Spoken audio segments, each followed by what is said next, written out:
Footpath పక్కన తక్కువ ధరకే ఫుడ్ విక్రయిస్తున్న కుమారి ఆంటీ ట్రాఫిక్ కు అంతరాయం కలిగిస్తోందని పోలీసులు ఆంక్షలు విధించడంపై సీఎం రేవంత్ రెడ్డి దృష్టికి వెళ్లడంతో ఆయన స్పందించారు.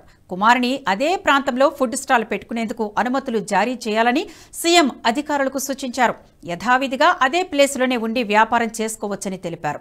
ప్రజల పాలనలో ప్రభుత్వం వ్యాపారస్తులతో ఉంటుందని తెలిపారు. కాంగ్రెస్ ప్రభుత్వం పేదల పక్షాన ఉంటుందని అన్నారు. త్వరలో తాను కుమారి ఆంటీ ఫుడ్ స్టాల్కు వెళ్లి ఫుడ్ ఆస్వాదిస్తానని తెలిపారు.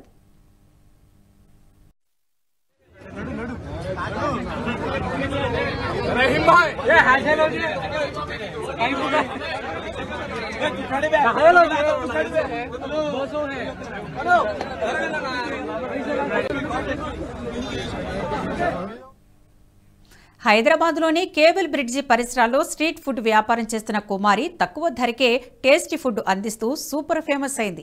యూట్యూబ్ ఛానల్స్ ఆమెను బాగా ప్రమోట్ చేశారు. దీంతో ఫుడ్ లవర్స్, సెలబ్రిటీలు కూడా కుమారి ఆంటీ ఫుడ్ తినేందుకు ఆసక్తి చూపిస్తున్నారు. ఆ ప్రాంతంలో క్రౌడ్ పెరిగిపోయింది. ట్రాఫిక్ సమస్య వాటిల్లింది.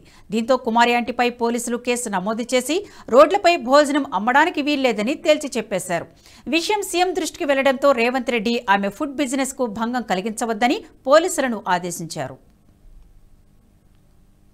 ఈ వీడియో మీకు నచ్చినట్టయితే లైక్ చేయండి, 10 మందికి షేర్ చేయండి. అలాగే కామెంట్ల రూపంలో మీ అభిప్రాయాలను మాతో పంచుకోండి. Nationalist hub group of channels ను సబ్స్క్రైబ్ చేసుకుని తెలుగునాట జాతీయవాద జర్నలిజాన్ని ప్రోత్సహించండి. ఈ వీడియో కింద ఉన్న బెల్ ఐకాన్ పై క్లిక్ చేయడం మర్చిపోవద్దు.